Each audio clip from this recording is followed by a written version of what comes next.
Welcome to the Agents of the Unexplained.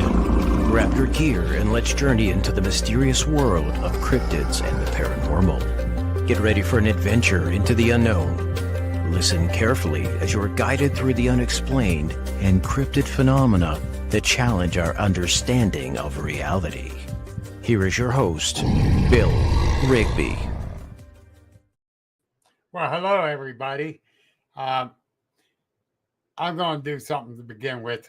So, because I know once we get talking with Steve and Shelly, I ain't going to be able to take a break because they got a lot of information. And believe me, we talk a lot together. So, let me bring up the sponsor of the show, Spiritual So Simple. You know, Sydney Stewart is the psychic medium. She's offering deals at this time for you. You know, there's the QR code. There's her phone number up there. Get a hold of her. She can help. She is awesome. Believe me, very awesome. So let me get back to the top. And let me say this. Steve and Shelly, I met them 3-4 years ago. And they came to the camp out I was having. And let me tell you, I wasn't sure how to take their researching until I watched them there. Now, you hear boots on the ground. Hell, they're in not just the ground, they're in the mud, they're in the thickets, they're in the briars, they're in everything. Let me bring them on. So I see Shelly laughing in backstage. Hi, guys. Only knuckleheads like us would be doing this right now. You wasn't expecting that one, was you? I wasn't, but it's kind of true. I said nobody gets up in the morning and goes, "Hey, you want to go walk in the swamp?" Kind of true. It's damn true. But no, seriously, I'm so glad you guys are on here. You know, we got a lot of different things to discuss, but I want to hear your opinion on this thing. And I kind of gave you a hint to begin with, but I'm already grinning. All right. We've been getting a lot of drama in the paranormal field of jealousy and infighting and backstabbing. We're getting some of that in the Bigfoot, the cryptid. Absolutely. What's your take on it? Ego's running wild. That's my take on it. It seems like now, and no offense like to anyone, it's becoming more about getting your face in front of the camera. Yes. You know, speaking engagements. And I know so many right now that are, they're doing the speaking engagements and are out in the woods once a year. You know what I mean? It's Do I know the notoriety? Do I know who you're talking about? Well, maybe. Yeah, we're not name dropping. No. But it's a lot of ego, a lot of narcissistic egos out there right now. You know, I'm still beating myself up for being so sick last year I hardly got out. Well, that you can't help that. No, I couldn't help it. And I feel like I let myself down, everyone down. The difference is if you could have been out there, you would have been out there. Right. Exactly. We're talking about the ones that don't ever leave, could go. No. They just choose not to. Yeah. Now, some armchair quarterbacks, researchers, Lavon, you're so right. But the thing is, these people, the armchair ones, and they admit they're the armchair one. Mm-hmm. Okay. They don't go out. They do the book study and everything off the computer and all that. I don't mind now. Yeah. Actually, I appreciate them. They Research can do a is lot good. of my Exactly. hard work. Yeah, research is a good thing. Hey, Katie Elizabeth. But yeah, but the thing is, and then we got the other ones, and it's driving me nuts. That wants the notoriety. Yeah. They're the clickers. Clickers. It bothers me because there are people that can't get out and would love to get out. Yes. And they watch all the podcasts. They're listening to us right now. And it just seems that, they need to realize, even when we're talking, take what resonates with you and the rest let it go. Yeah. Because anyone can get in front of this camera and tell you whatever they want. It doesn't make it the truth. That's right. And this is and I've talked to other researchers about this. My biggest pet peeve is listening to a podcast. And the whole time I'm thinking, well, where's your data? Where's your data? Where's your documentation? Like, I'm hearing you, but where's your data at? Where's your audio? Where's your footprints? Where's your hair? Where's your pictures? Where's your notes? Where's your journaling? Where did you get that? What are you basing that off of, sir? And I want to lose my mind because the person who's like fascinated with the idea of Bigfoot and wanting to know and listening to all the podcasts and listening to all of us are taking that person's word for it. Yeah. So they leave that show going, hey, he said da, which could be furthest from the truth. There's so much misinformation out there right now that I listened to some of it and I had to stop because I was losing my mind.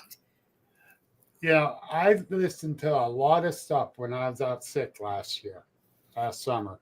Okay. And the narcissist views on a lot of these assholes, and I'm being nice by calling them assholes, drove me wild. Yeah. But these big time stars of the Bigfoot shows, there's a couple I do trust and believe in. Yeah. Not the shows, but the persons. Yeah. Bad talk us researchers. Well, the one event I was at said that they ain't a real researcher up there on the stage, except him. Excuse me? Yeah. What's your definition? That's because you do a podcast and you got famous for doing a TV show. Yeah. You're not a real goddamn researcher. No. That's slamming you, slamming Gwen Purcell, Jamie King, myself, right here. That's where the drama starts. Yeah, there's so many of us little people out here right now doing. I mean, look at Corky Maple, and the work that he's doing. Like, there's so many out there right now that are doing their best to try to form any type of relationship that, if they'll allow it. And, he documents. That's what I'm looking for. Where's your documentation? Where's your theory that you worked on? Can I tell you how many times over the years him and I had a theory and we're like, okay, well, let's go test the theory now. It got shot out the window, but we're constantly forming a theory and then trying to apply science or our equipment to it, or over the years, like I said, it's been that's like Katie, Unclassified Films, Katie Elizabeth, the Champ Research. She got some people hoaxing what she does, bad mouthing her, but she's the one that's spending all this money on the equipment, right? And going out there researching and doing this stuff, and then you got these people coming back saying, "No, she's hoaxing it." No. Excuse me? We call that jealousy. Yeah, it's jealousy. It's ego. If you notice, anyone that's doing real work, they're blackballed. No. I can think of a researcher right now who has done the work. I mean, the man spent 9 months in the woods in a sleeping bag, getting to know a clan and documenting them. Do you see him on anything? Hardly ever. And after the show, we'll discuss it. I'll get him on. I am the researcher that I am because of that man. Yeah. I'm the researcher I am because of Jamie and Jenny King, the way that you've met them. Yeah. And you'll see them again in March. Yeah. Brian and Terry Seach. Fred Saluga. Yeah. Yeah. Yeah, I learn every time I go out. Dave and Carrie Rupert. Yeah. You guys, because I watched you guys and what you were doing. I never really went out with you, but I watched what you was doing. You guys come back and you're telling me everything. Okay. Yeah. Crazy sons of bitches. Yeah, we're a little ticky boom boom, but we've gotten lost a few times too, but we're not going to talk about that. Yeah. We're never lost. We just change where we're going. Yeah. But yeah. I never get lost. My wife tells me where to go. Yeah, right. Yeah, but every time, we're with researchers, we learn something. I've learned from Mary. Yeah.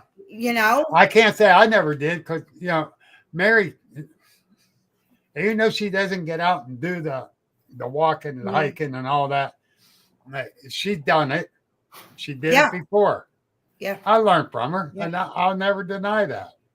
Yeah, well, we were talking about footprints one night. Yeah. And she was saying about the female after having children, how her human women, our feet change as well after having children. And that never occurred to me.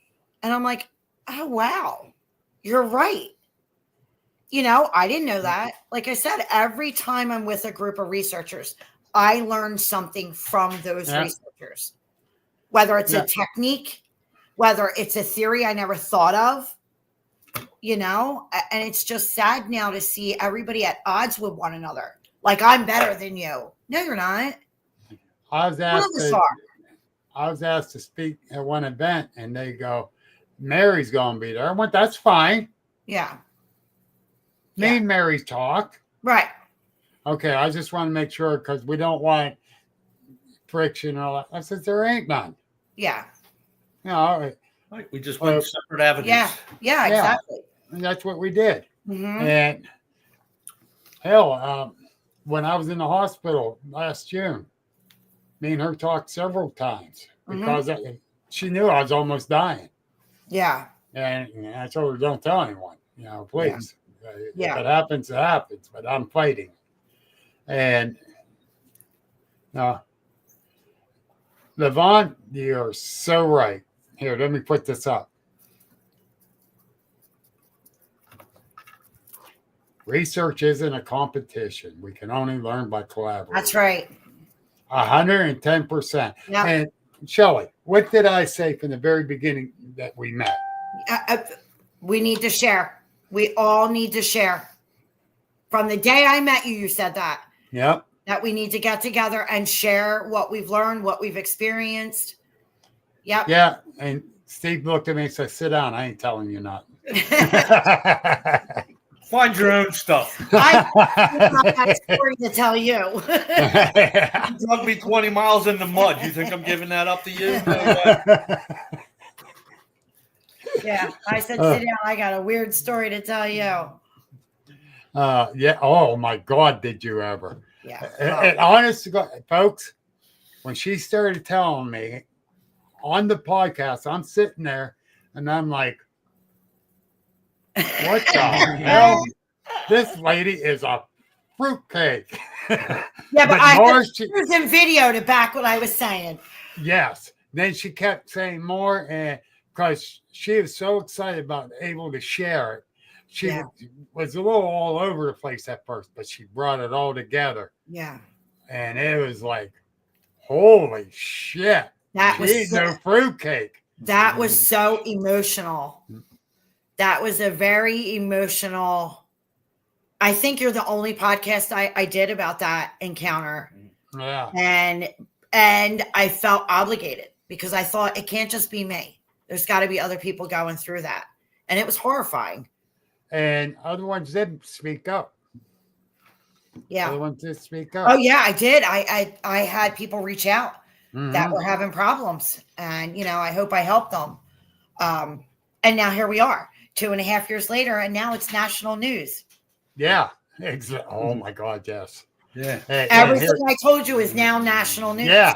And that's the truth. Like they've been here. Here's what Katie says. Have been here. Yeah, exactly. The problem is the buttholes want to steal the information and claim it's their own instead of working together. Yeah. That's the problem. Well, that's truth. We've had pictures stolen, videos stolen. Yeah. We've had a lot of stuff stolen from us. Like we have to sign everything now. Yeah. We have to put our and I always forget. And we don't really want to do that. It's just a matter of 3 weeks later, you'll see it on another page, and somebody's sharing that they found it in Australia. It's look what I found. You didn't find that. I found that. Yeah, exactly. And that Shane Spencer had some stuff stolen and being posted on another page and not giving him credit for it. And always give the he says at least it's getting credit. I said, don't let them steal your credit. Yeah. Say something. Yeah. Yeah. And you do got to protect yourself. Katie's been doing that for a little while now because the way that these assholes are. Yeah. And I hate to see any of your stuff stolen because I don't lie. You guys are boots on the ground, the mud, the briars, everything. And you don't deserve to have your shit stolen. I don't care. Thank you. Well, our thing now is where do we go? Now, Forward. We've all done the same thing. We've, now where do we go with this? Like, how do we investigate this further? Like, I get bored. Right now, I'm actually working on the audio and trying to figure out their speech. Ask me how I'm doing with that. No, I'm afraid to, Shell. I'm afraid to. Because. That's been a lot. Okay. We have about 3 different language levels that we feel they're using. We just haven't been able to get. I think like us, it's different. That's the thing. They mimic other things. Yeah, humans, exactly. But their own language. And I gotta say this. You're grounded again, BJ. Late again? Girl, wait till Mom gets in here. You'll meet her at the conference. Good. Yeah. Good. I can't wait. I'm so excited. We had some activity over the weekend. We were out. And speaking of mimicking, we had taken the dog. And I put her in the camper. And she was whining. And I come walking out. I was setting up a tripod. And she was in there whining. Well, this thing with a deep guttural voice mimicked the dog whining in the camper. I got to tell you something. It sounded so bizarre. Every hair on the back of my neck. And I said to him, I'm like, did you hear that?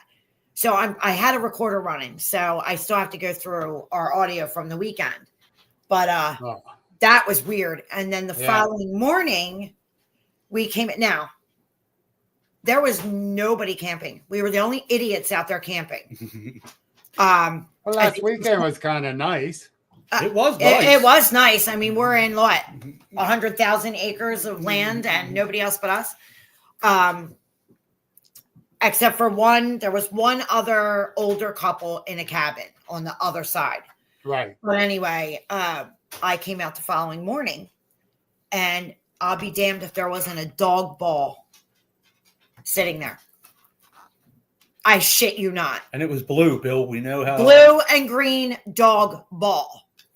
Nobody else in that campground. Nobody. We walked. I mean, we were in and out. We walked from like 11 in the afternoon and came back at like 11:30 that night. I mean, we walked back and forth. Yep. We wouldn't have missed it. And I come out and there's a dog ball. And Now, I'm not saying it was Bigfoot. I'm just saying it was a little weird to have something mimicking the dog. And then I come out to a dog ball sitting by our camper. Yeah, because you didn't see it happen. You can't say it was. Now, you can believe it might have been. Oh, yeah. And 3 owl feathers. There was 3 owl feathers sitting there. Okay. So, like you don't normally find owl feathers. No. So, like I said, we can't say that it was. We weren't out there at the time, so it's not like there was vocals to go with it or whistles that went with it or, Well, the time there was a sighting over between Johnstown and Seward, over near where I used to live in Indiana County. It happened on a Wednesday.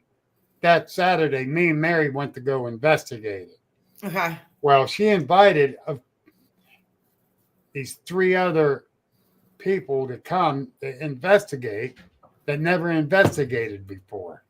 Okay.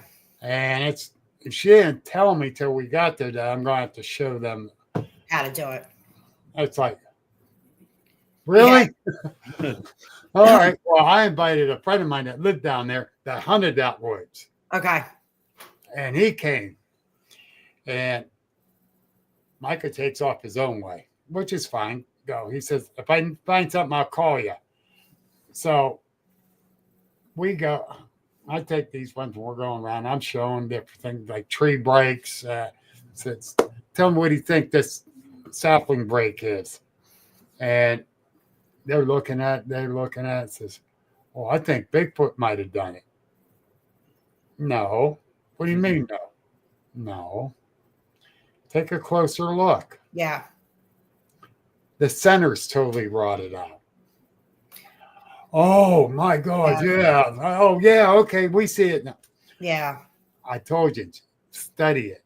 Before you say it's Bigfoot, study it and deduct it. Yep. That's the truth. Well, they were getting pretty. Kind of used as a jump off point. Yeah. We start finding a lot in that area, then we start looking for prints and other evidence. Yeah. And it's got to be, for us, it's got to be twisted. If it's just a snap. Yes. If it's just a snap, I'm going to look at it, see if it did if it's wrenched. Yeah. Yeah.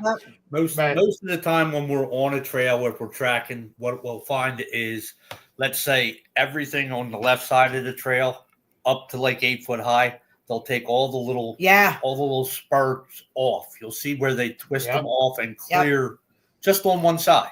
For their big boy trail. Yep. And then that's how you kind of know you're kind of going the right direction. And I think they do that so if they have to run, they're not getting whacked in the eyeball. Like their constant trail. The thing is that it's either right or left-handed if they are. All right, I'm going. It's on the left side. I'm left-handed. I'm snapped. No, I'm just saying. And like I said, if it's the deer coming through, they'll eat both sides. They won't do one or the other. They'll do both sides of a game trail. So when you find one where you have a run of, let's say, everything on the left side is snapped off to a certain point, you kind of know you're on the right trail at that point. Yeah. Me and Gwen went into this area at Salt Fork, and the tops of all these little saplings were chewed off. And I don't mean it's on the trail. There was no trail. Yeah. All the saplings, the tops were chewed off. I'm like, now that's different. That could be a deer. Yeah. I don't know, because usually they do that just along the trail. They don't go foraging like that. Yeah. So I don't know. I can't say what did it. Yeah. But See, that's when talking to other researchers comes in handy. Because if you find that other researchers have seen it as well, like we keep finding the little cedar trees. Yeah. Ripped out of the ground. Just every cedar tree ripped directly up out of the ground and relocated and sat elsewhere. We've got that in one of our research areas. Every single cedar tree has been uprooted and relocated. Someone else was telling me about something with the cedar and them. I'm trying to think. It's bizarre. Yes.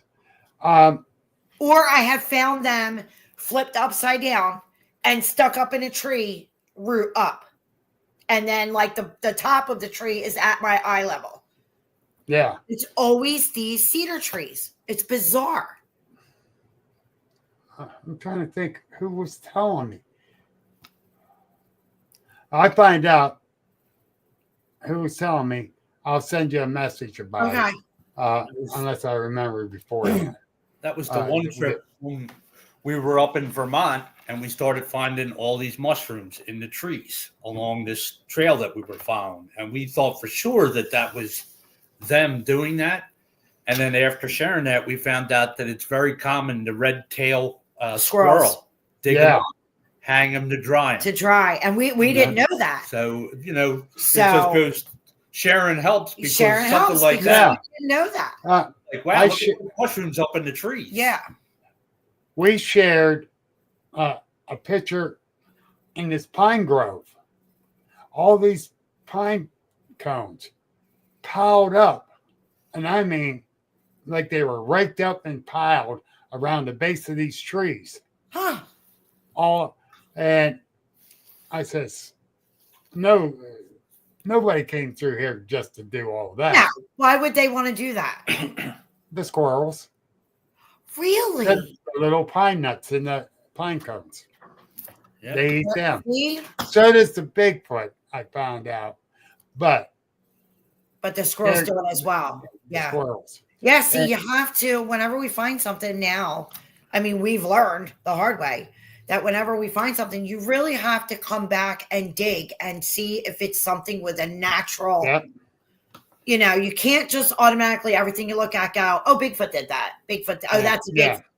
Well, and that's my other concern now.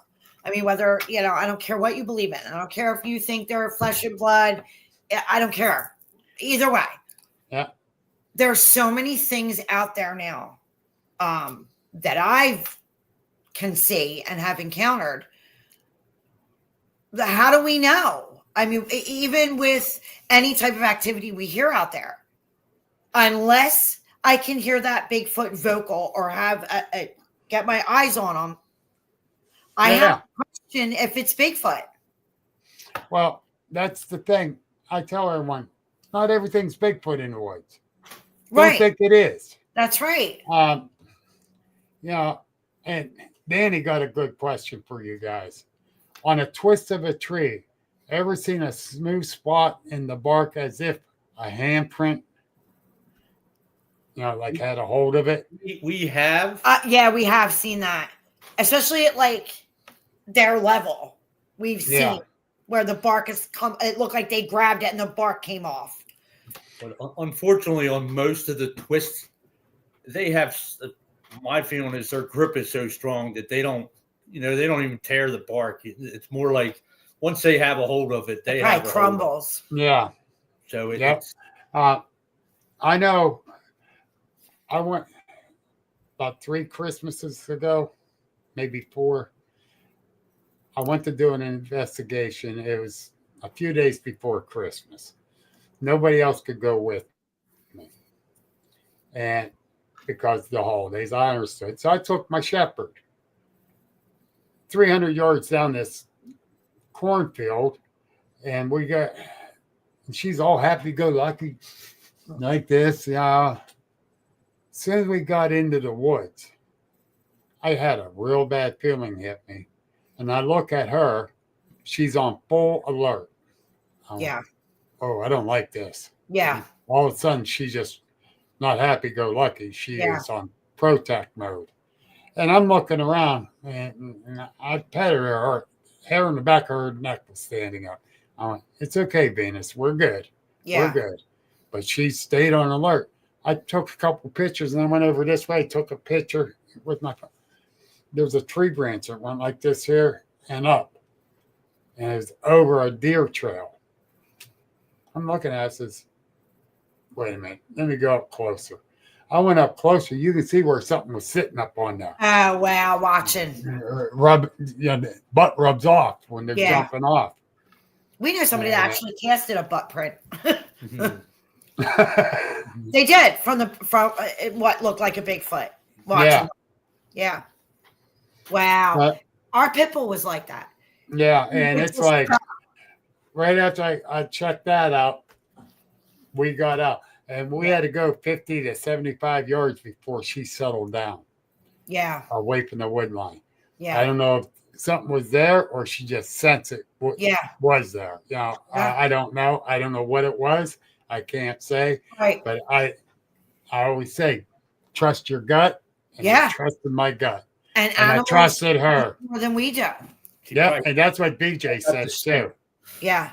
Probably Yeah, picked that- up the scent on it. BJ goes, animals knows. At times they know before we do. Yeah. See what we don't see and hear what we don't hear. Yeah. They are good gauges to what is going on. Hell, those dogs here are cart pulling up Yeah. in this house. But our pit bull, he was funny. He would stop and he'd put the brakes on and just would go no further. Like, I'm not going out there. Now our hound, she would go. Yeah. But like my sighting, she froze. I froze, she froze, nobody moved. Yeah. And she didn't bark. Normally, she's not very intelligent.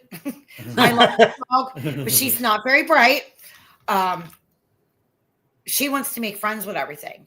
But that day, she froze. Nope. I mean, I didn't move. She didn't move. And I don't remember much. Everybody asked me questions, and I'm like, I'm going to be honest with you. I do not remember walking back. I was so brain offline.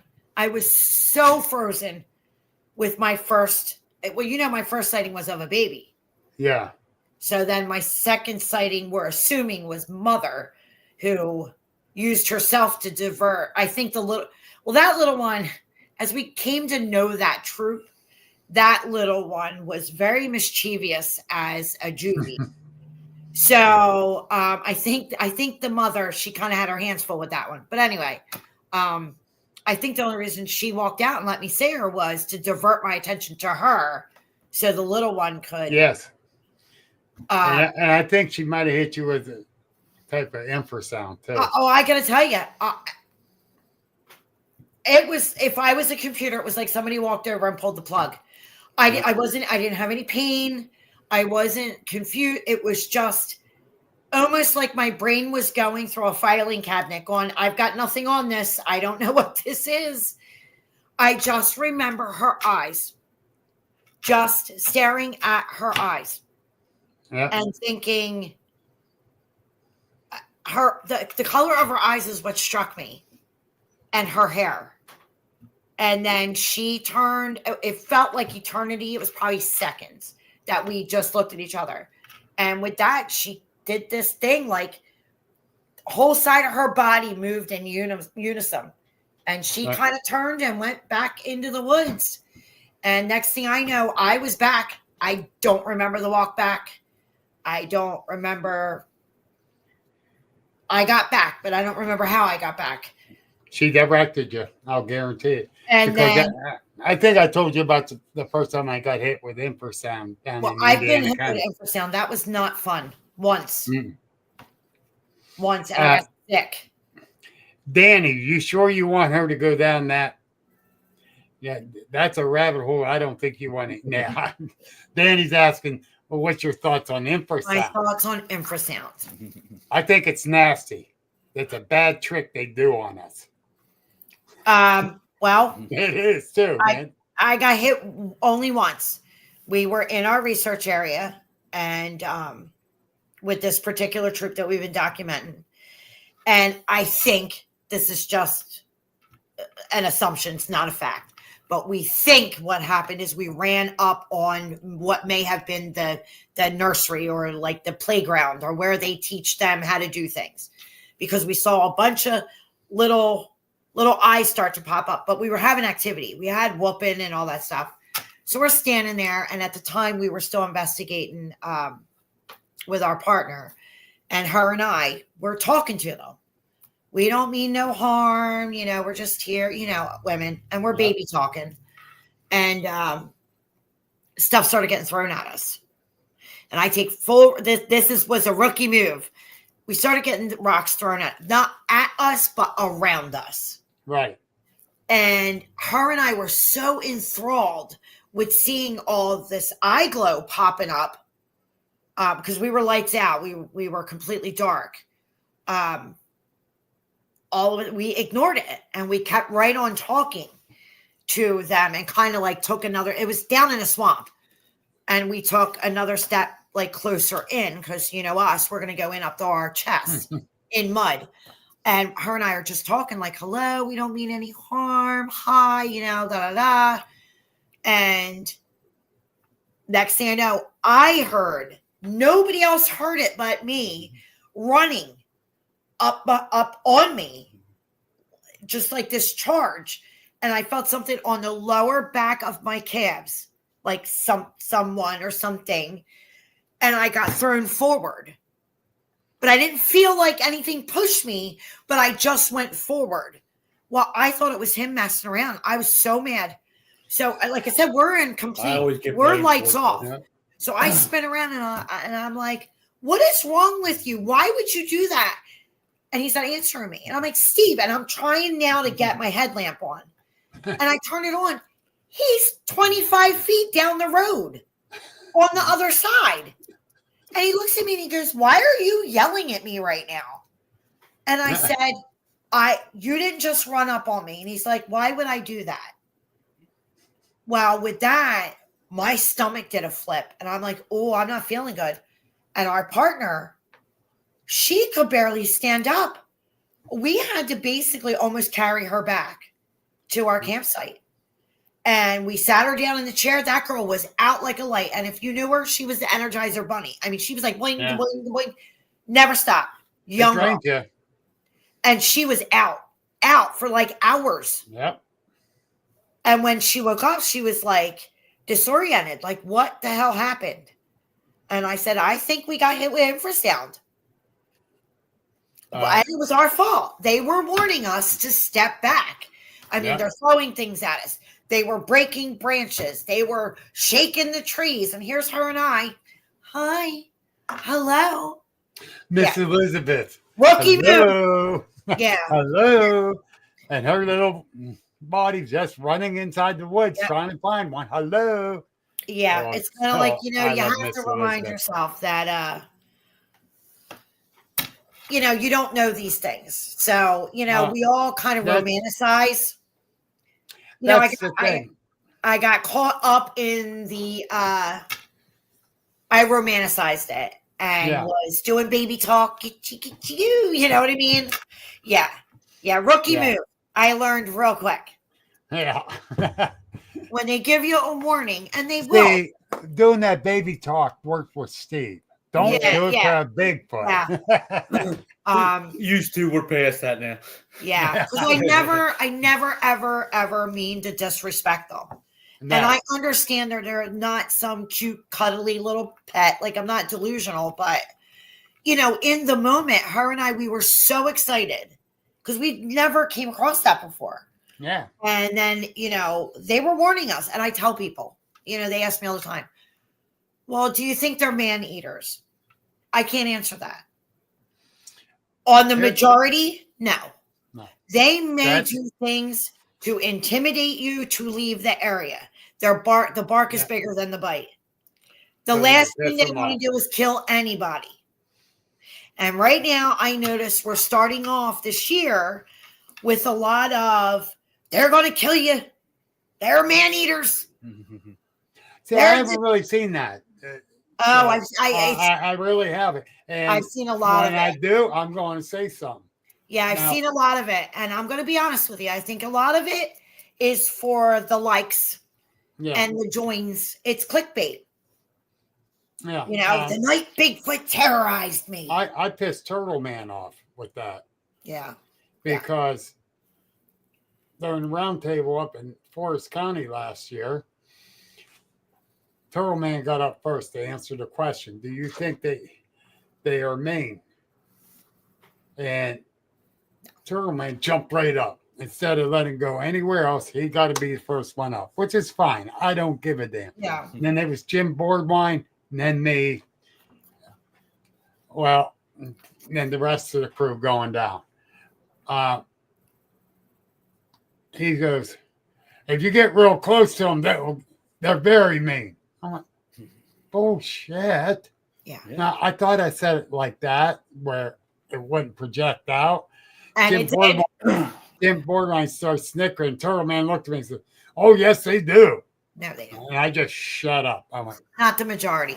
But I let him say his spiel. Then Jim got up and says, I can't say anything because mine was at a far distance. Yeah.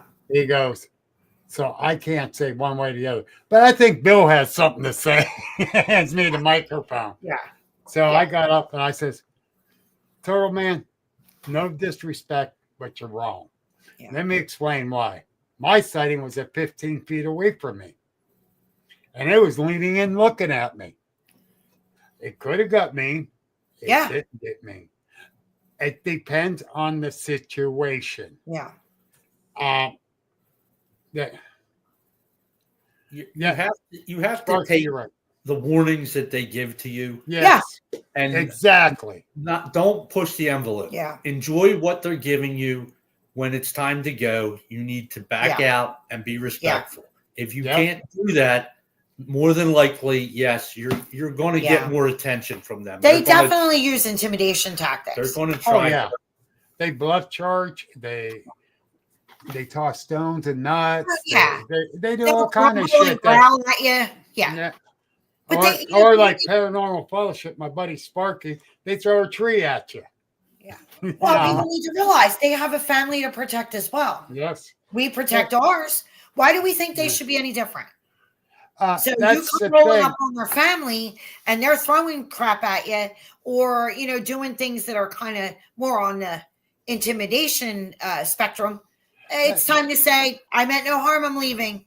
That's the thing. I always, believe if they're doing something to get your attention, it's get your attention and move. Yeah. I went into this one spot at 1:30, 2 o'clock in the morning. My one research area, but I went across the creek and up in. Because someone said they seen evidence up that way. Pitch black out, no lights, no nothing. I sit down, take my backpack off, sit it down in front of me. I'm going to get out my night vision and my recorder. I had some stones coming up over me. Nope. I'm out of here. Yeah. And I left. I got in my van and I drove the hour home. I said, no, they don't want me there. We have found that the juvies, though, sometimes will do it not to scare you. They want to play. Yes, very much. They don't want you to. We had two. I think they were so upset that we were leaving. And I said to him, so I do this whistle. And I did that with the one clan that we work with here on the property. And they started mimicking it. They finally, it's my whistle. I made it up. It's not anything like on the radio or anything you hear. Right. So this way I know. So I can start it, they'll finish it, or vice versa. That's my whistle to them. They do it back. That's it. Hello. And go on my way. So we were in another state and I started doing it. And it took a while. We had been out there all day. And I kept doing it. Now, mind you, this is during the day. I do not whistle at night anymore. I learned that mistake. I no longer do that. But I was whistling. And then you could hear. Now, we're in the middle of nowhere. And you could hear it trying to do it. And then like I started as it was, I was going like the. So anyway, we finally got a visual. We thought it was one. It was actually two. So long story short, we sat there for a while, and we were with. Oh no, we brought them out later. Yeah, we were with two other people. We brought them back out. But anyway, we went to leave, and we were on the side of a mountain, and the trail's about this wide. And they're the whole time carrying on. They're still trying to, goof off. They're throwing stuff, and we come around that trail. Now we're trying to go back, and the tree starts rocking. Yeah. And you hear it start to crack. So now we're midway down on this mountain, on this 12-inch little trail. Yeah. And up above us now, they're messing around with the trees.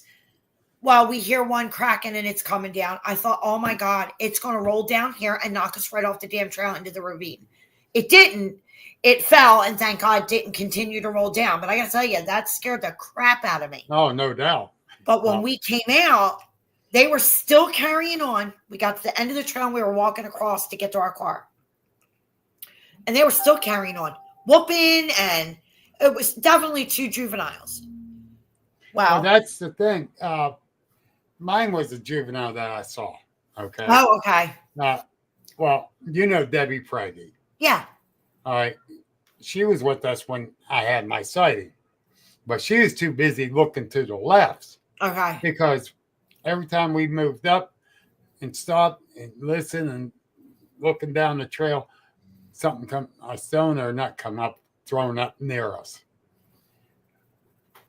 And so she was too busy watching the left when I went down by myself ahead of her and Mike Bennett. And there I saw that moving out of my right eye. And I turned and looked over, and there it is. Wow. There it is. It's like, oh, shit. But 15 feet. Now, go back to where I down there, Butler, where I was doing the research and went in and had stuff thrown at me. Debbie and I went back in there a few weeks later. Walking up, I says, yeah, I sat down on this stump here and was sitting. She went, okay. And I said, I'm looking around. Now there's a high wall. Now I'm facing back down the way we came in. This is the way I sat down on that stump.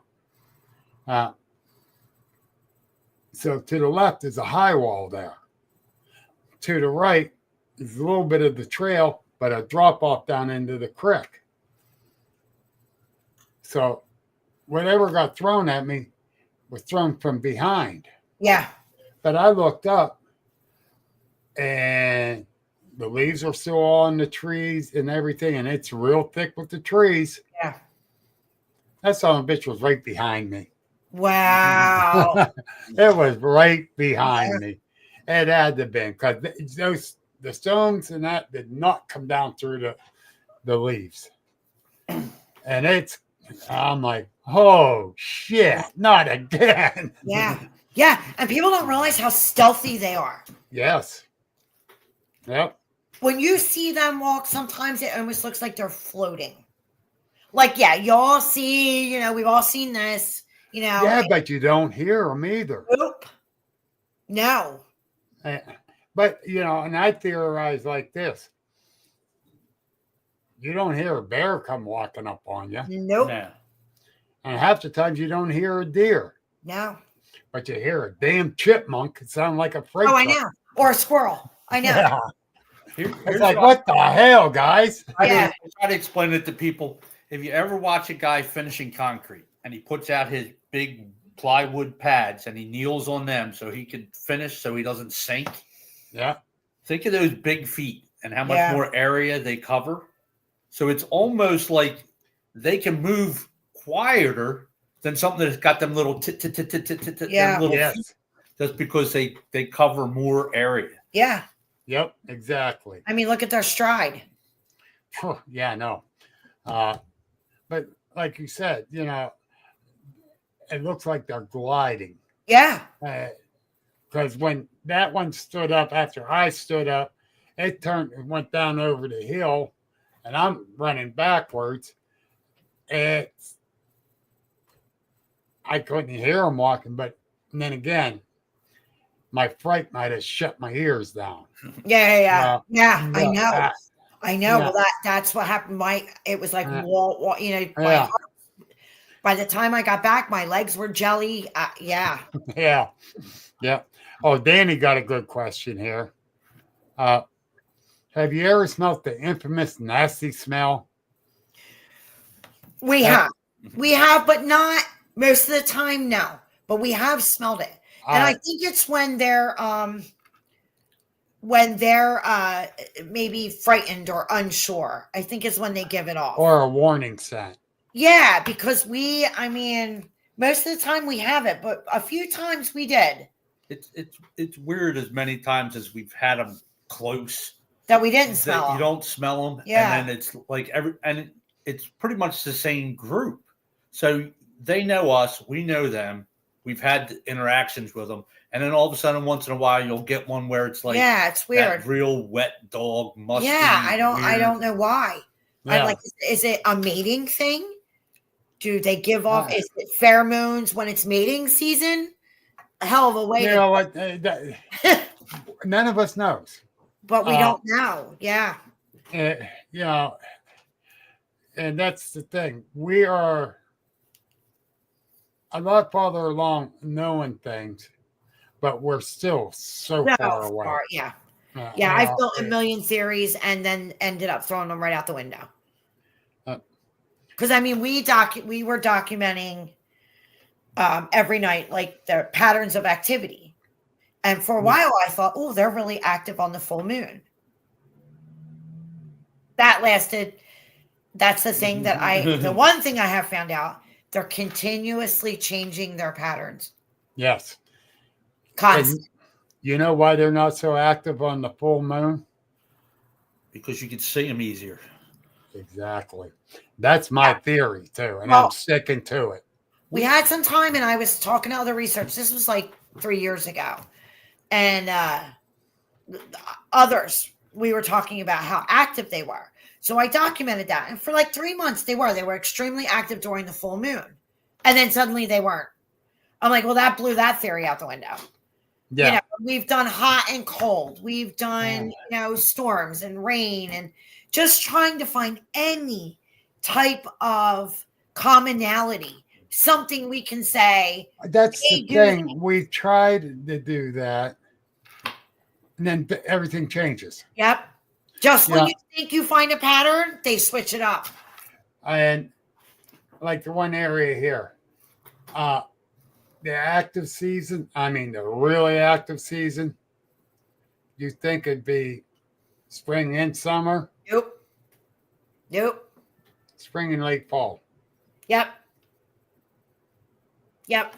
And in our area, they're pretty active like October, November, like right around now, like October, November, and December. Yeah. This particular clan. And that's the other thing. Can we generalize them all as a group, or does it depend on the troop?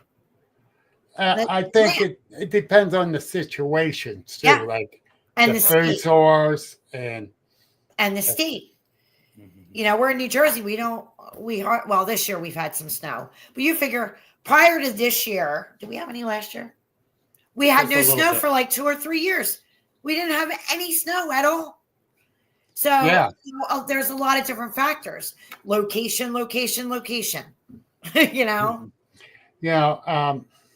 Sparky and I went up along the tracks that time. Yeah, Danny's right about the theories. Yes. Yeah, Danny, you're 110% right with that. That's what we were talking about at the beginning of the show. Yeah. Sharing the theories, the ideas, and the knowledge we get. Moon bathing. Yeah, well, right now, that's what I said. We've all have tried different techniques. We've all talked about that. But where do him and I now, we're kind of like, all right, what theory we want to work on? What do we want to try now? So now, with all, the orbs, the lights that we're seeing, and, the I hate saying woo, paranormal aspect of it or the interdimensional aspect of it, how do we research that? What can we apply that we can actually bring people, some type of evidence or some type of, hey, the one thing I can tell you that we have documented during activity, and it's not every time during activity, but certain times during activity, we have gotten static all at the same time. Static in the parabolic, static on the recorder, and the EMF detector has gone off. Huh. And one goes off, all three of them have like when it stops on all three. So that's not coincidence. When you're in the middle of the Pine Barrens and you're in the middle of a million damn acres, there's nothing around. Like I've taken the EMF, nothing to set the EMF off. So you're sitting out there at 2 a.m. at the bonfire and suddenly the EMF is lighting up. And now you're listening to your parabolic, that's static. And you go back and listen to your recorder and that's static. What's there? What's going on? Exactly. Now, what is that? Is that when they cloak? Are they cloaking at that moment to get close to you? And we're just sitting there, da-da-da. We don't know. No. What's No, going we don't. on? Now, I'm going to make sure Brian Seach comes up and talks to you guys about these light anomalies too. yeah. He's doing a study on them. Oh, good. Yeah, and I'll make sure he brings a. Yeah, a maybe I report can help for him. answer some of his questions since I see. Yeah. Yeah. So, and Paranormal Fellowship is Jim Sparks, one of my speakers this year. Okay. By the way. Oh, good. I can't wait to meet everybody. Jim's a hell of a good guy. He's Yeah. like a brother to me. And he wants to know, what's your opinion on Bigfoot avoiding trail cams? They'll avoid them things at all costs.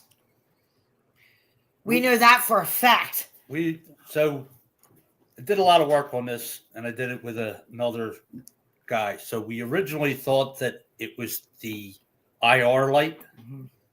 That doesn't go off until it takes a picture. We thought maybe it was the smell. They're saying Like the manufacturing smell. The oil base and all that. One of the big manufacturers of them that we talked to and everything, they actually think they can hear the microprocessor running in the camera. They can hear the sound of it. That's one of the theories I had with that. Yep, it runs all the time, and it's actually, even though it's encased and they're saying it's so low decibel, but if they're on a separate frequency level from us, and their hearing is way better than ours, to them it's almost like a dog whistle is what we're kind of assuming is why they can find them so quickly, other than seeing you put them up, but they can hear it. Yeah. Have you ever seen even a coyote? Like you'll see a coyote or deer look that way just as the picture snaps. They hear that starting the process, before the picture goes off. They're already looking at it. But the thing with the trail camera from a researcher's, because I know there's people that are hell-bent on putting trail cameras up. I will say this. If you're trying to research and you're trying to gain evidence, here's our feeling, because we tried it in the beginning. Well, because we didn't know we were dealing with Bigfoot. We didn't know anything about Bigfoot. We weren't into Bigfoot. We didn't even know Bigfoot was being discussed as something that was real. I thought I had trespassers. So we had put trail cameras out. And they would flip them around. They finally got so pissed off to the point they had broken the strap. So he used a ratchet strap to put it on the tree. They literally ripped the ratchet strap. And I were like, okay. Anyway, and then once we progressed into investigating, here's what I finally decided. Look, do I want something? Do I want nothing? They are avoiding. Every time we had the cameras out, we got nothing. We got no audio. Yep. We got no activity. We got nothing. Like they went silent. At that point, I'm like, do I want something or do I want nothing? So we brought we took all the cameras down, but I introduced the recorder. That they seem to allow. But again, we never do anything shady. This shit of tiptoeing out in the woods, that's absolutely ridiculous. Stop it. They know you're out there. Before you're even out there, they know you're in their living room. They know you're in there. That tiptoeing, be quiet. Shh. Stop it. Act normal. If I see a guy just walk in my yard coming to the door, okay, there's a guy coming to the door. If I see somebody out my yard and they're tiptoeing, you're shady. What are you doing? You know what I mean? I'm going to look at you. It's the same thing for them. Just my AR's coming out. Yeah, just don't know. Hey, I'm on my property. My AR's coming out.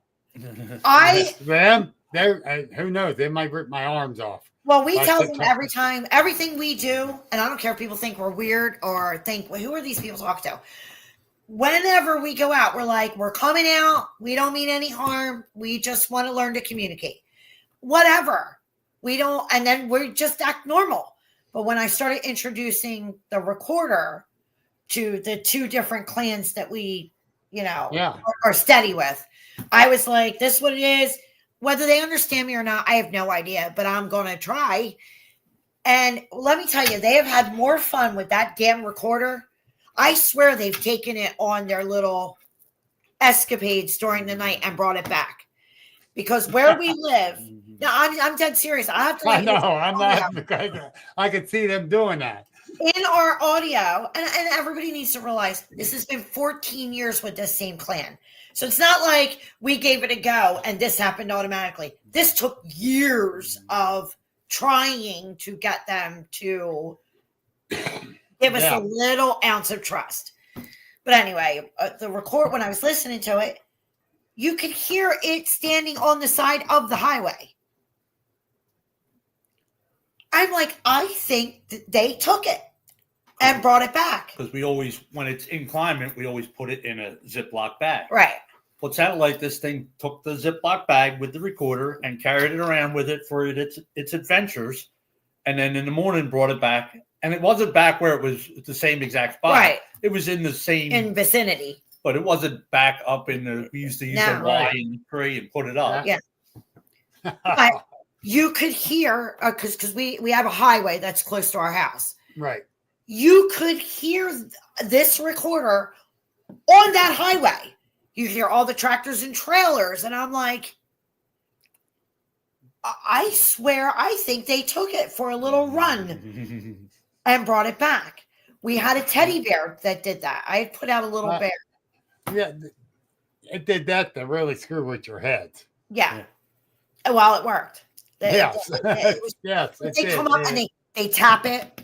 And they'll do this for hours. Tap, tap. And then you'll hear them kind of step away. But one, and I've tried telling people this with the habituation, the documentation. I'm telling you now, one will stay with that recorder all night. It may walk away for 5 or 10 minutes and it comes right back. I don't know what it thinks it's going to do, but they do things repetitively. I don't care if it's we had a pail out there, a metal pail, like a feed pail. Right. And the handle would snap. You would hear snap, snap, snap, snap, snap, snap. I would listen to hours of this on the recorder. Like, can we bang a rock for a little while and, leave the pail alone? And it would take some force to it was a spring load. Right. It would take force to move that. Who is she growling at? The dog's growling, scared the shit out of me. I heard it. And then we left, we tested the theory whether they like the color blue. You know how people say they like the color blue? Well, we had tested that theory. They didn't give a shit what color rocket was. Sorry, guys. Tried red. They didn't care. No. They didn't care. But they would take them, and I had it like on an old Corningware dish that I flipped upside down. You would hear and hours of tapping this rock. And I'm like, so I really understand where Chris Noel kind of got some of his theories, like about them doing things repetitively. Yep. I've sat and listened to hours and hours. What's the matter? Of them doing things in repetition. Well, Levon said something, and I just saw it. She goes, I wonder if you slow the static down on your recordings, if the voices could be heard. Say that again? Slow down the speed of your recording and see if voices are in with the static. Oh, I don't think so. It's just static. It's like an electric charge, just turning it. Like I said, the EMF goes off. The parabolic. That's Yeah. yeah. So if it was just the recorder going static, then maybe there's a voice inside that white noise. That's a very good possibility. Yes. And Danny wants to know, where do you think they put or take the gifts from people that gifts them? So we did that for the longest time. We knew that there was a juvie in the clan because I had seen her as a baby. Well, I'm saying her. We called her Mags just for documenting. Right. Honestly, I never saw her. I've only saw glimpses of her. I've seen her at night come in, and I know the range of her vocals. And I'm pretty sure it was a female. But anywho, when she was small, we left. I bought like these little dollar store teddy bears. And we left them, and for the longest time, they wouldn't touch them. I'd go out, they'd still be sitting there. Finally. And I kept saying, this is for you. If you ever saw me talking in the woods, you would really think I was a Looney Tune. But no, I went because This I didn't one's say. back. no, that's Grunt. Wrong one. If you can. That's one of the very first. It's not showing in the camera. Is it missing a toe? It's falling apart. It was one of the very first casts. My very first cast. And I Okay. keep it for nostalgia reasons. Oh yeah. Falling apart, but it's mine. But anyway, they finally took it. I was so excited. I'm like, they finally took the little thing. Because I kept telling them, it's for you. You can keep it. You don't have to bring it back.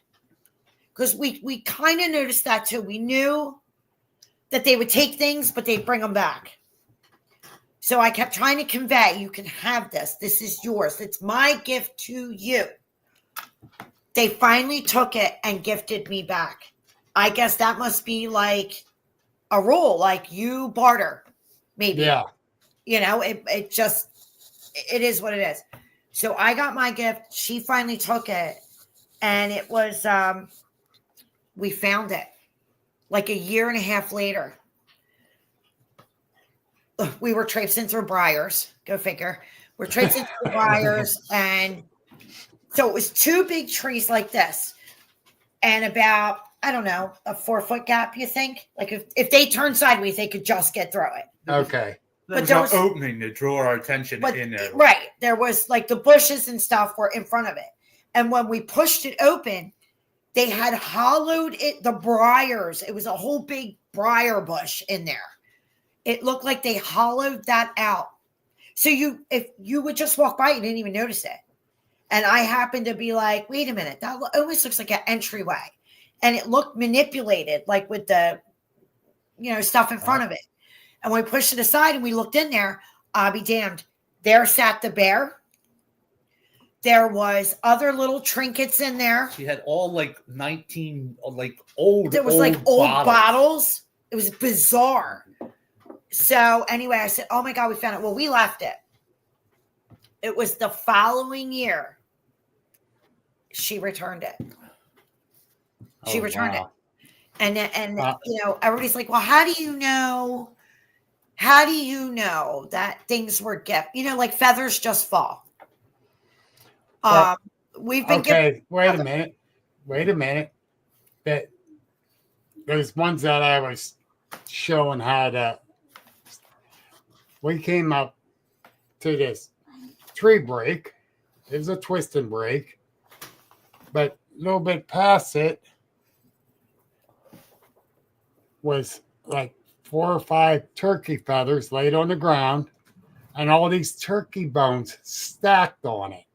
Oh, wow. Now, a predator would have spread the bones. Exactly. A squirrel would not stack bones. No. I never heard of it or anything. Yep.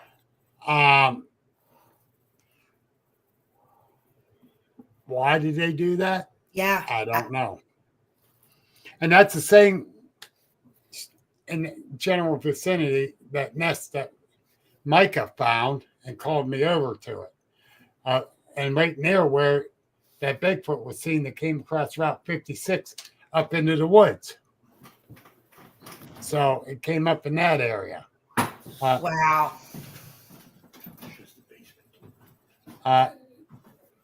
Wrong one. Do you think Bigfoot is nocturnal? No. I don't. I think they go whenever they want to get. My sightings were during the day. I mean, we've had encounters and have seen them at night, but all my encounters, not all of them, but my first 2 sightings were during the day, broad daylight, in the middle of the afternoon. Well, actually, the dogs, it was in the morning. Yeah, my sighting was in the morning. Mornings. Yeah. Plus, Sparky wants to know: did you send that re-gifted object in for DNA testing? We did not. No, it was in the beginning. We were just so excited to be doing what we were doing. We're kind of. We do have stuff in for DNA, though. I do want to say we have hair samples in right now being tested. Haven't heard anything, so trying to. With Darby, I hope. Yes. Okay. Yep, we got hair samples in with Darby, and there's another one. I don't know what lab that's in. So we sent I had given stuff out to Doug Hyde, and they went out Minnesota. I trust Darby right now. Yeah. Yep. But yeah, we sent him a nice chunk of hair. Steve, we know you shaved your hair off. Don't be sending it to Darby. You can tell mine; it's all gray. Mine too. That's why I shave it like this. You can't tell I'm getting old. Well, not to mention the little stuffed animal was at the store where I'm sure 100 kids touched it and picked it up. You know what I mean? So it wasn't anything that was sterile to begin with. So I really didn't think about that for any type of. Plus, I was just excited to be doing some theories or trying to gain any trust. Right. Exactly. And sometimes you got to look at it that way. I know, we had a partner. He was all about the equipment and the science. Science is great. I'm all for it. But until you can get them to want to back and forth with you, what good's it going to do you? Yep. You got to work on, as I try telling every investigator, because they're like, well, if you know their own property, why do you go all over the country? Because it's different. Those in a habituation will act differently than when you're in the field. Very much so. Completely different ball game. And you have to research them differently. You have to investigate them differently. You're starting to tick me off because I can't argue with you. I'm sorry. I can. What gets the Bills go? I'm going to post a bunch of blurry pictures for you. Hey, Danny goes, another theory about them being into kids and women more than men. Yep. Totally agree. He'll tell you that. I totally use her as bait, and I'm not going to lie. He does. He sends me in first. I let her go like 20, 25 feet away and stand back, and then they'll come, and it's like once I come approach, then they back off. So, yes, I kind of use the little woman as bait. I mean, I'll save her because she does cook pretty good.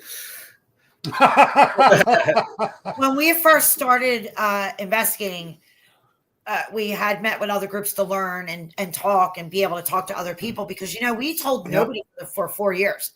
Yes. We told nobody. I remember you telling me that. So we had gone out and they decided that the guys went one way and us ladies all went the other. Well, us ladies was 3 of us.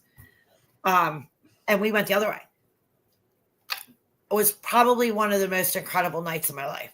Yeah. The one woman the one investigator I was with, she could do a really beautiful whoop. Beautiful. And I think it was a young one. I think it may have been a juvie. He started going back with her. An hour and a half, this thing went back and forth with her. Oh my! And then we saw other eyes show up, almost like Dad showed up. Like, okay, stop messing with the humans. Let's go. This thing let out the most mournful cry I have ever heard. like his feelings were hurt. Oh, wow. That's what it sounded like. His feelings were hurt. And it let out this mournful cry. Well, we joked with her. We're like, you got a date tomorrow. Don't be surprised. He's going to come pick you up with roses. She goes, I really do think I have a date with one. I said, yeah, you better run. To answer his, it was crazy. To answer his question real quick, we are their television. Yes. That's that we feel. So all right. Investigators, we are their entertainment. Yeah. Well, I'm going to say this. At Corky's, it was Memorial Weekend 3 years ago. Maybe it might be going on 4 now. There was a bunch of us there: Jay Fouch, Steve Blair, Phil Bracco. Just a bunch of us. Corky had us there to sit and BS, have pizza, homemade pizza that he made, and check out the research area, which you're not going nowhere. You're going to sit right there. Well, he decided to put up these little buckets. They're only about this big, filled with peanuts in them. He put 2 snap light sticks on them. Took them up, hung them in trees. There's 5 of them. Well, he asked all night, talking about different types of researching and all this and different experiences. And it's about 1 a.m. I looked up toward the top of the hill. I see the one bucket doing this. Oh, wow. Oh, wow. And I know I'm getting tired, but I think it moved. Yeah. All of a sudden, it did it again. I went, guys, the bucket at the top's moving.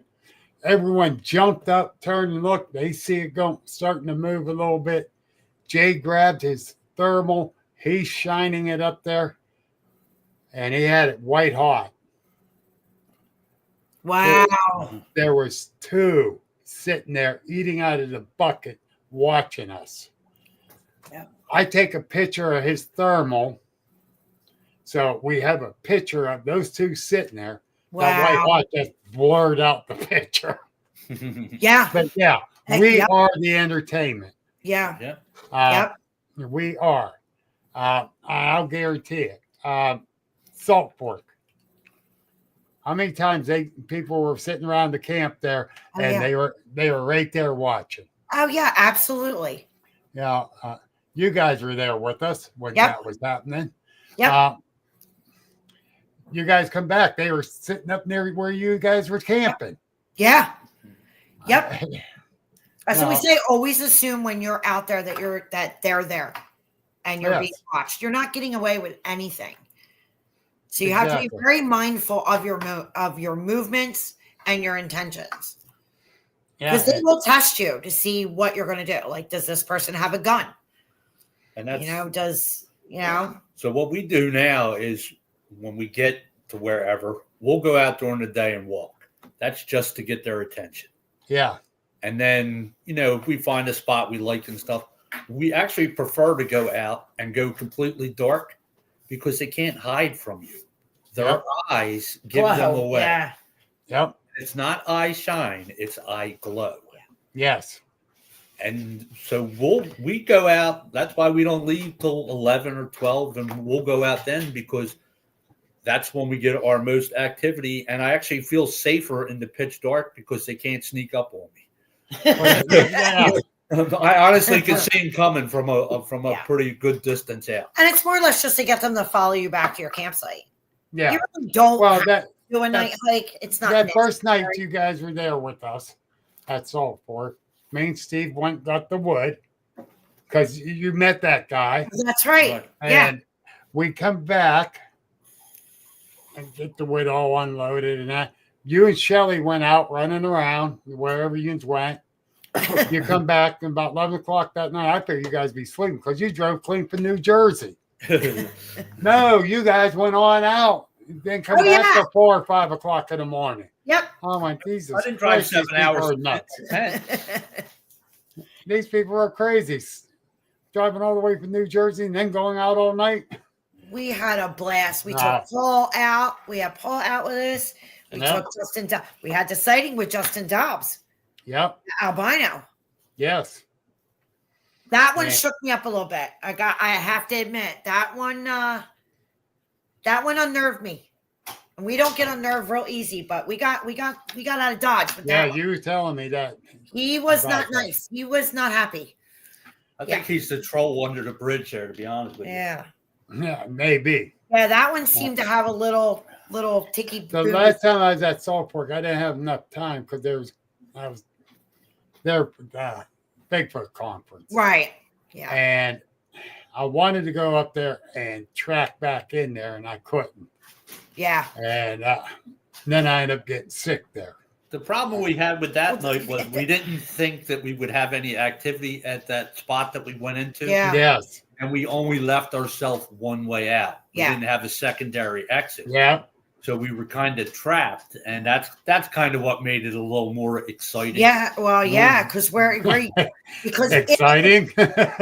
We went back the next day, and you at the time, I think they were doing work back there at the time. But anyway, that section is thick and full of briars. Yeah, you can't get through that as a human being. We tried. I was down on my knees crawling in it. And I said to him, that thing barreled through here. I mean, I had briars like this. Yeah.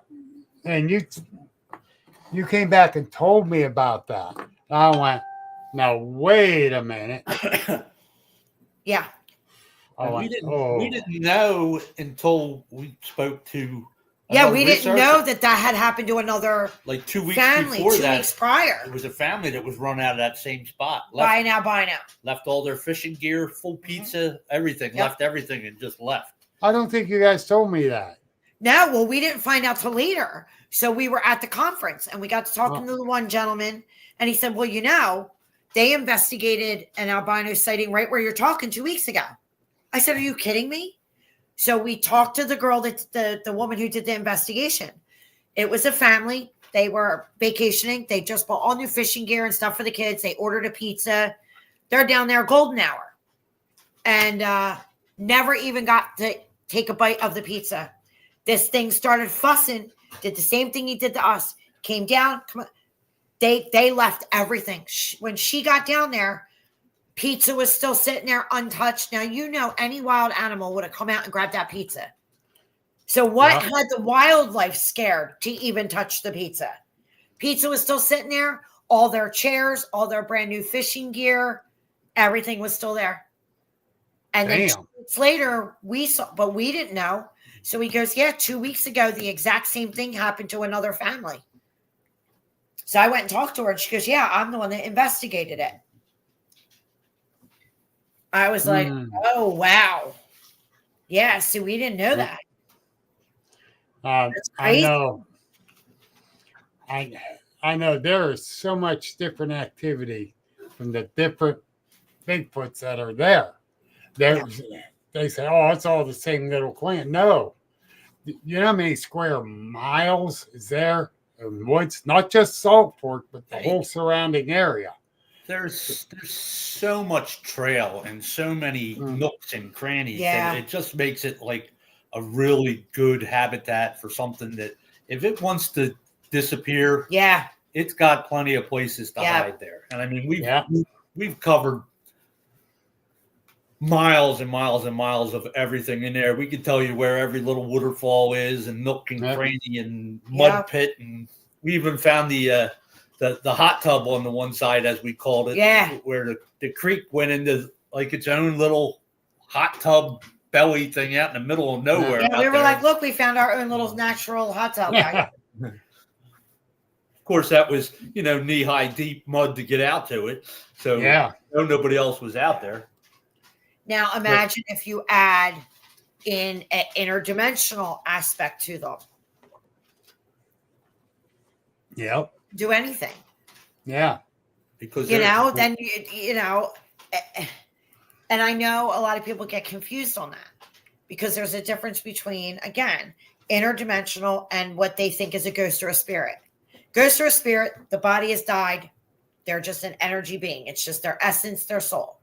An interdimensional being is a living, breathing, flesh and blood being who uses, I'm assuming, because I'm not a scientist, quantum physics to change and be able to, you know. It could be a portal, or they can change their bodies to Exactly. be able to go into another dimension. Yep. Well, that's eventually what will be when we evolve. We're all energy beings.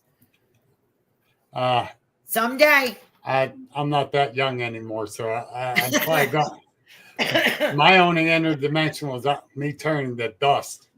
Yeah.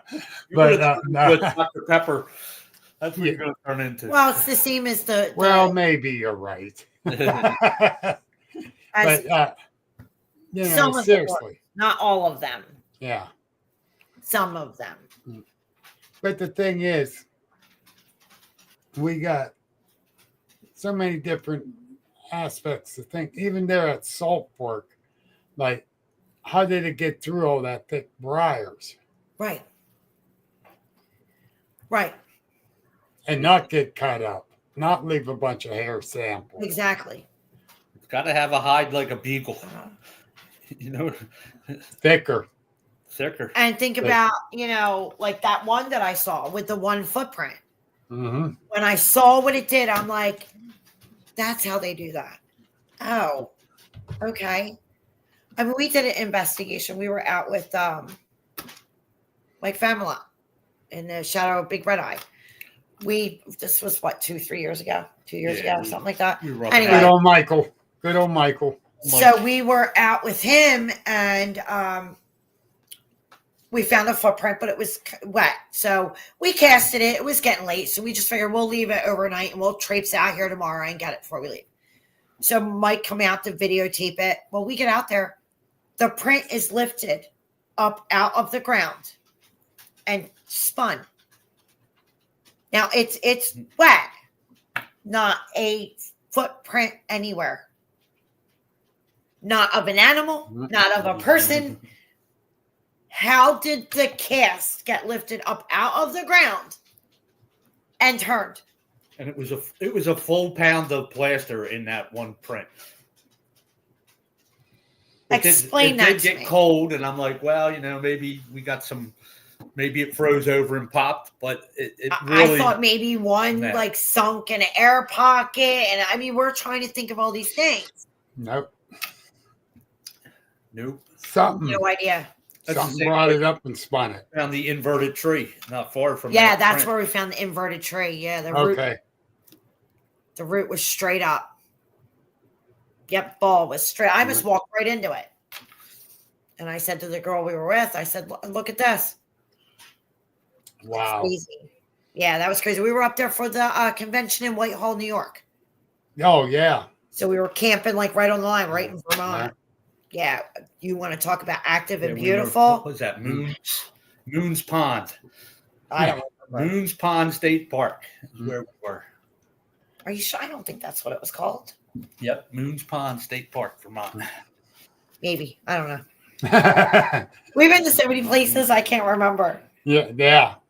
As you guys have. And that's what I said in the beginning. You guys, you go and you go deep. But anyhow, it's getting to be about 8:30. Yeah, it's late. We've been yapping long enough. Steve's getting tired of hearing you.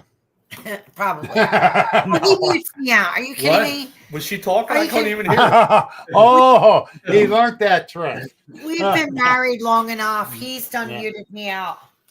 Well, thanks for having us on, Bill. I hope we answered everybody's questions.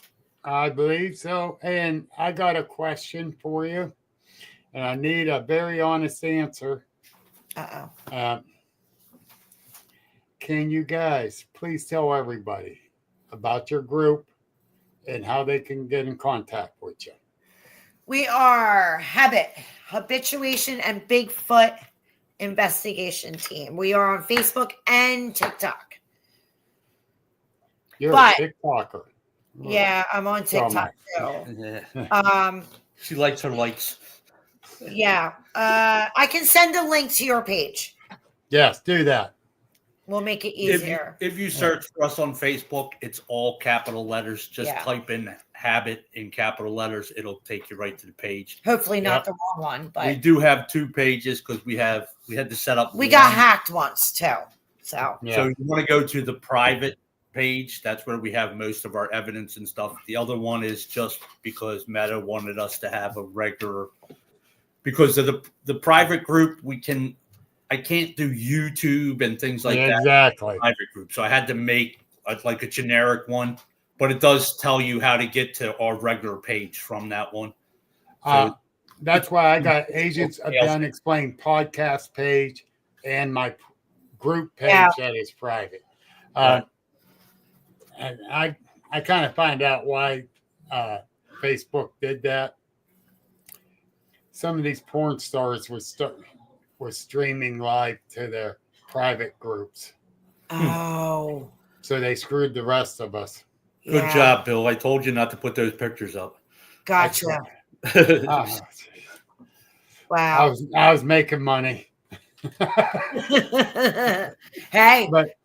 But yeah, no, seriously, folks, these are some really great researchers, and I'm not being no BSing about it.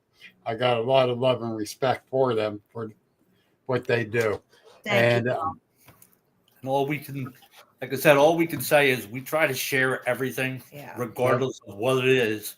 It's still the research that we collect. It is what it is. Whether we like it or not, it's what's out there, and that's all we can do is try to share what we see, and hopefully like-minded people can share back, and that's the only way we're going to get anywhere at this. Well, you cannot pick a narrative that feels just because you're comfortable with that narrative and then make everything fit into it.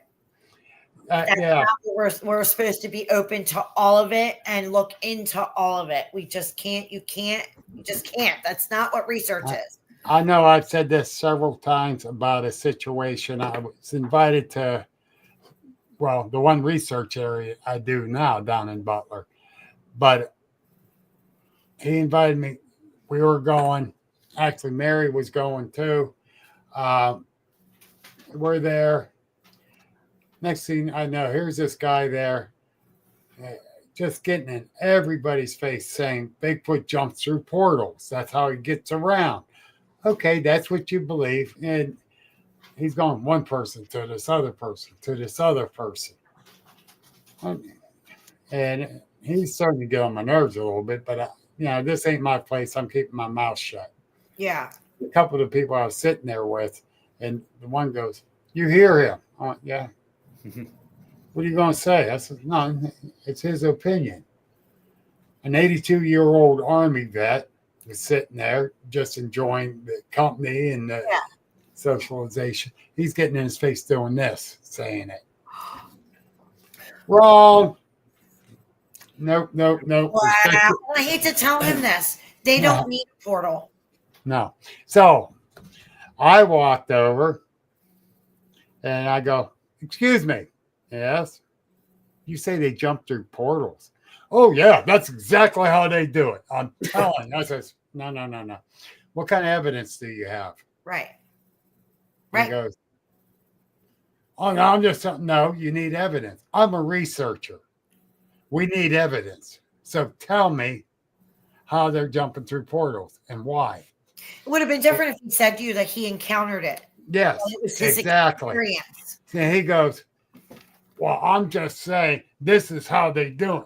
I said, "No, you're saying your opinion and you're being forceful and you're not respecting no one else's opinion. So sit your ass down and shut up." Well, that's what I said. I've seen things I can't expect people to believe what they haven't experienced. No, and I'm sorry. don't force it down someone's throat. Yeah, no, you can't do And that. this I old hate man telling wasn't there because of Bigfoot. He was there just to be with people. And I hate telling this. 82-year-old man just had his dog. Yeah, and you're going to yell at them. Yeah, get the hell out of here. And just because they're interdimensional, they don't need a portal. No. That's a myth. That whole it's a portal, it's a portal, it's a portal. Interdimensionals, yes, there are portals, and yes, some do use portals. Do they need them to travel? No. Nope. That's the thing, and that's why I always say be open-minded. Yeah. Share what you learn. Yeah. There's a lot. I'm still on the flesh and blood side. Yeah. Okay. Yep. But last year I did a couple different presentations of the paranormal Bigfoot because that's a possibility. Yeah. Well, Bonnie, that's out here, she was at the one, and I just say, I don't know. I really don't. But keep an open mind. That's all you can do. Well, it's just like everybody having sightings. You can't turn around now and tell people. Like I said, the ones that we've dealt with for years just showed me themselves as a flesh and blood and nothing else. And then suddenly they decided to show me something different. Like years later. Why? Why are they suddenly now showing people that they can do these things? There's got to be a reason. I think that we're evolving as the human race. The earth is changing. The human residence is up. I think it's going to get to a point where we're all going to be kind of on the same plateau here. I think everyone is going to end up seeing these other dimensions or realms or whatever you choose to call it. Yeah, and that's the thing. Up in the Alleghenies, the Weird Kinzu group, Denny Bigelow, he got tons and tons of pictures. Yeah. Portals. Yeah. And all kind of weird and crazy shit that goes on up there. Got none but respect for him because he's always out. He seems a little bit flighty. Yeah. Because he's so excited about sharing what he finds. Yeah. But he finds a lot. Oh yeah. Well, there's a lot out there, and they're living with us. They're just on a different frequency. It's not woo-woo. It's not where most people believe in God. Where do they think God is? Can you open a map? Is heaven on the map? Is it in the GPS? No, it's another dimension. It's another. Actually, I did put the heaven in the GPS. There is a town called that. But Heaven Road out there by you, right? It's just another. No, not near me. That's for damn sure. But anyhow.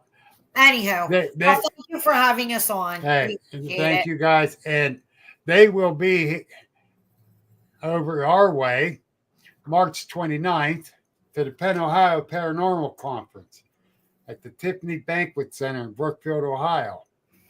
Our lineup of speakers are Fred Saluga, Jim Sparks.